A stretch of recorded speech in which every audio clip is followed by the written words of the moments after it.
So what do you think the weekend story is going to be? Crystal ball it, brother. I like Justin Thomas from the start of the week. It's early. He's missed a couple of short ones. It's playing very difficult today. I think of the storylines that we liked coming in, I would be shocked if them weren't in play. And there were about 10 to choose from, whether it was Rory or Phil or Tiger or Dustin or any of the Justins or Jordans, Spieth, Rose. There's just too many great players here who have arrived with something in the way of good form and good play to not think that they'd be there come Sunday. To identify that guy now, I mean, if I owned that crystal ball, you and I'd both be on a beach somewhere, my friend. But I'm guessing. I liked Thomas before the week started. He hasn't gotten off to the best start, but I mean, I think he's even the last I checked, or maybe perhaps one over. But whatever, it's not like he's eliminated himself yet. What's your favorite Masters memory, Scotty, that you've been there for?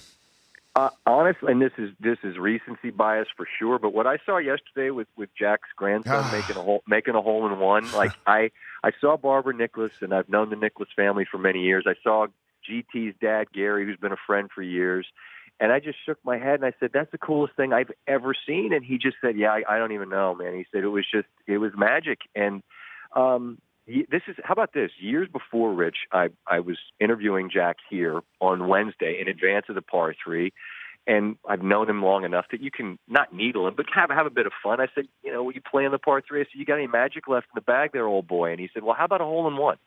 And he had never made one here in competition or in the par 3. And he went out that day and he made a hole in one after he told me he was going to. And I found out today that he and that Barbara said that they've been sitting around the other night having dinner, and Jack said, "You want to hit it a shot on 9?" He said, "Sure." And Jack said, "Well, how about you make a hole in one?" So apparently Jack is in the crystal ball business himself, and he, it was ordained by the golfing gods. But it was the kind of thing that Jack's in tears.